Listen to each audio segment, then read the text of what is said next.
Cook County State's Attorney Kim Foxx gave a powerful speech during the governor's press conference yesterday. What we have seen in this country are broken hearts and anger at the continual cycle that we have seen of the casual acceptance of systemic racism in this country. People are angry. I am angry. What is not acceptable is what I saw last night. That there will be those who will try to exploit the anger and the mourning, and as the mayor has said, the righteous indignation of what has been happening in this country, exploited for their own good.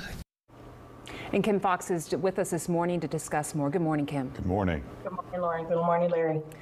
We had Karen Freeman Wilson on earlier this morning. She described the situation in Chicago right now as pure lawlessness. Do you think that's an accurate description of what's going on?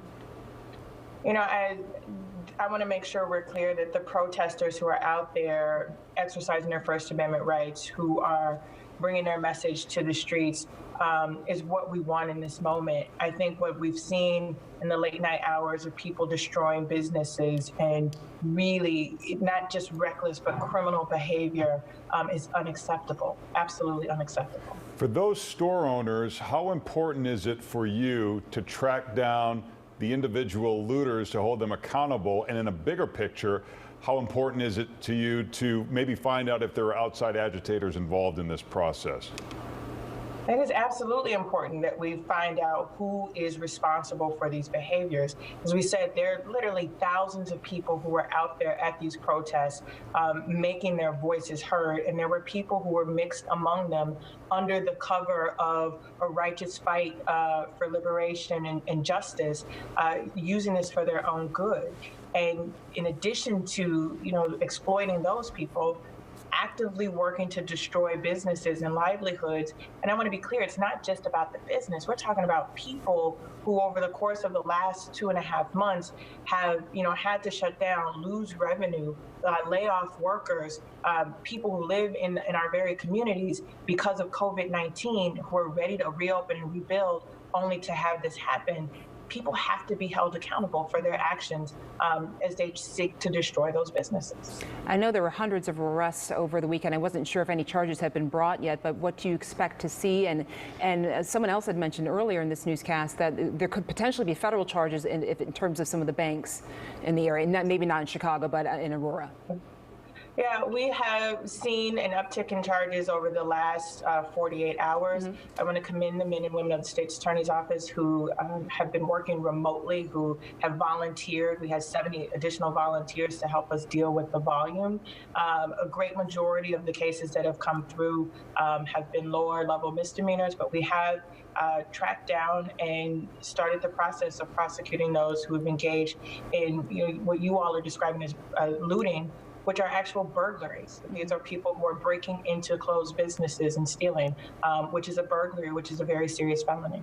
And so, more specifically, will your office be looking at news video and trying to identify everybody walking out with a box of sneakers? And again, on the bigger picture, do you have intelligence on whether there were outside agitators involved in organizing any of this?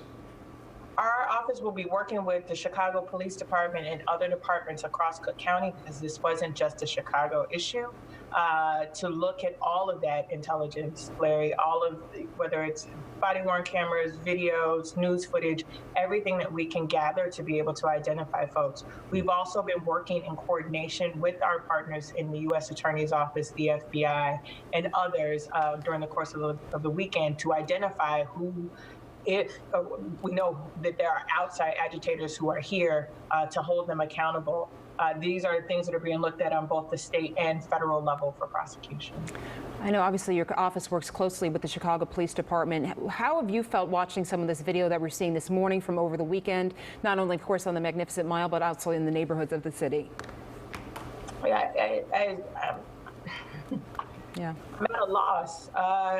I understand the anger. I understand the pain that people have felt in the wake of what's happened with George Floyd, and a longer conversation about racism and injustices in this country. I feel that on a deeply personal level.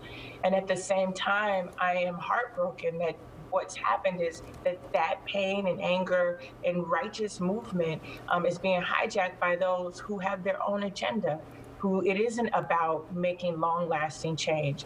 And so, driving into the city yesterday, I was pained. I'm hurt. I mean, I don't have a more eloquent way to say I'm hurt. Well, Kim Foxx, we appreciate you joining us this morning. Thank you so much. Thank you. Thank you both. All right, we'll be right back. Stay with us.